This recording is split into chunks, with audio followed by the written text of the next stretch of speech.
Percayakah sahabat bahwa perang di Taiwan tidak akan diserang sekarang oleh Tiongkok dalam waktu dekat? Karena Tiongkok bisa kalah karena Tiongkok tidak independen energi. Apakah Indonesia sadar bahwa sesungguhnya Indonesia lah pemain penting di antara keduanya? Bisakah Indonesia menjadi seperti Venesia yang menjadi kaya karena pintar memanfaatkan perang antara Yunani dan Romawi? Indonesia harusnya bisa mencontoh Venesia di abad 12 tersebut, di mana setelah perang yang dimenangkan oleh Yunani, Venesia ekonominya meroket dan menjadi negara kaya dalam waktu singkat. Indonesia mengapa harus meniru Venesia? Karena kita memanfaatkan beberapa lokasi strategis kemaritiman wilayah perairan Indonesia untuk bermain di antara dua raksasa Tiongkok Amerika dan menjadikan keduanya bergantung pada Indonesia. Sungguh hal ini memerlukan permainan cantik bernegaranya. Kembali ke perang Taiwan dengan Tiongkok. Bagaimana cara Tiongkok berstrategi dalam perang energi yang akan dilancarkan oleh Amerika tersebut? Dan apa strategi Amerika di dalam mencekik energi Tiongkok? Kita semua tahu bahwa 80% kebutuhan energi di Tiongkok adalah import dari luar Tiongkok. Import minyak jumlahnya per hari adalah 11,8 juta barel. Yang ini semua adalah kebutuhan BBM di masa damai, bukan kebutuhan BBM di masa perang, yang bisa meningkat 50% per harinya kebutuhan tersebut. Perang sesungguhnya bagi Tiongkok terakhir kalinya yaitu ketika terlibat di Perang Vietnam di tahun 1979. Di mana kalau Perang Taiwan terjadi sekarang ini merupakan bukti yang valid akan kekuatan militer Tiongkok. Benar combat ready dan strategi perang militernya mumpuni, termasuk penyediaan BBM-nya, di luar kerumitan perang lainnya. Tiongkok yang rakyatnya 1,4 miliar manusia tetap perlu BBM. Pabrik-pabrik perlu BBM dan semua peralatan perangnya perlu BBM yang harus mereka penuhi terlebih dahulu. Pertanyaannya, dari mana saja sumber BBM tersebut bagi Tiongkok? Ada 6 negara top penyuplai BBM ke Tiongkok. Nomor 1 adalah Saudi dengan 17,4%, Rusia 16,6%, Irak 10,2%, Oman 8,8%, Angola 7,5%, dan Kuwait 6,3%. Dan ini merupakan hampir 60% dari impor Tiongkok datang dari negara Asia sisi barat. Sisanya dari mana? Sisa BBM disuplai oleh Amerika dan mitra sekutu Amerika atau West Allies Country. Lalu ada pertanyaan penting, bagaimana BBM ini mencapai Tiongkok? Atau lewat mana jalur distribusi BBM ini ke Tiongkok? Hanya satu yang lewat darat, yaitu dari Rusia. Sisanya jalur laut. Dan untuk jalur laut ada 3 jalur yang berbahaya atau biasa disebut choke point.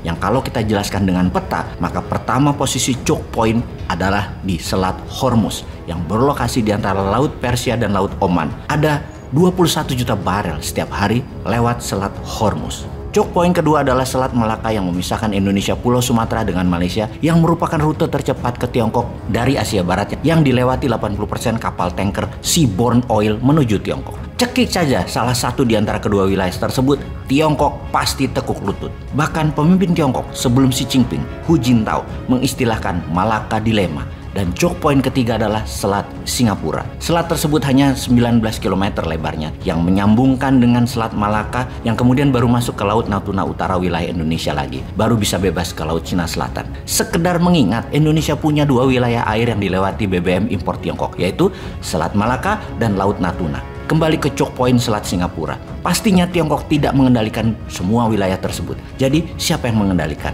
Yaitu Angkatan Laut Amerika atau US Navy. Ada 2 armada yang menjadi security wilayah tersebut. Pertama adalah US Fifth Fleet atau armada kelima dan US Seventh Fleet atau armada ketujuh. Wilayah armada kelima mulai dari terusan Suez, Laut Merah, Teluk Oman, Samudra Hindia, dan ada 10.000 tentara berada di pangkalan militer Saudi Arabia dan Kuwait tersebut. Dan jika dibandingkan dengan Tiongkok, mereka tidak punya pangkalan military base di wilayah armada kelima tersebut. Yang terdekat adalah pangkalan militer Tiongkok di Djibouti. Armada ketujuh lebih menguasai sisi timur Selat Malaka sampai Hawaii dan San Diego, berpusat di Pulau Okinawa, Jepang. Jadi patroli laut untuk impor BBM ke Tiongkok harus melalui 2 armada yang keduanya mengendalikan dan berpatroli bertemu di Selat Malaka. Bisa dibayangkan, ketika armada ketujuh melakukan cekikan di choke point Selat Hormuz dan Selat Malaka, Tiongkok tidak punya 70% BBM untuk bahan bakar perang dan mematikan energi di Tiongkok. Kalau kita menengok sejarah sekarang, Inggris di Perang Dunia Pertama memblok Austria, Hungaria, dan Jerman yang membuat Austria, Hungaria, Jerman kalah Perang Dunia Pertama. Juga di awal Perang Dunia Kedua, U-boat Jerman memblok dan menyerang kapal tanker BBM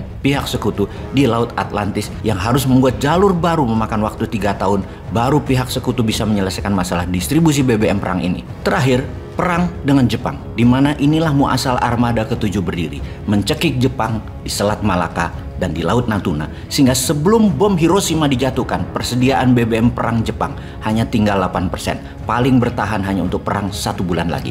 Jadi strategi perang dengan mencekik lawan, dengan energi, pernah dan banyak dilakukan sebelumnya dan sangat sukses, termasuk apa yang Rusia lakukan saat ini kepada NATO dan Eropa Barat. Dengan strategi ini, maka Tiongkok adalah calon negara yang kalau berani perang akan dicekik energinya.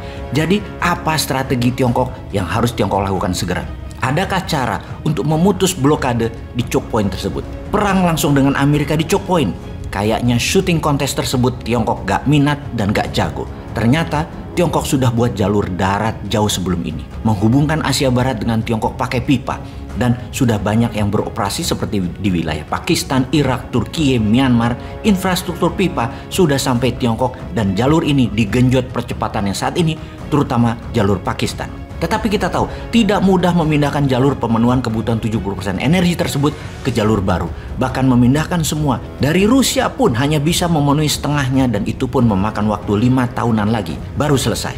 Ada strategi ketiga, di mana Tiongkok cuek aja, tetap serang Taiwan karena cadangan energi mereka sudah cukup sampai 9 bulan kebutuhan Tiongkok. Dan serang Taiwan dengan cepat selesai dalam 3 bulan, yang kalau Amerika melakukan cekikan, bukan Tiongkok saja yang lapar, tapi dunia ikut lapar. Dan ekonomi dunia bisa melambat berputar atau bahkan berhenti sama sekali karena kebutuhan manufaktur dunia, kebutuhan ekonomi dunia, Tiongkok menguasai 60%-nya. Beranikah Xi Jinping melakukan hal itu? Indonesia, bagaimana jadinya kalau skenario itu terjadi? Ada antisipasinya?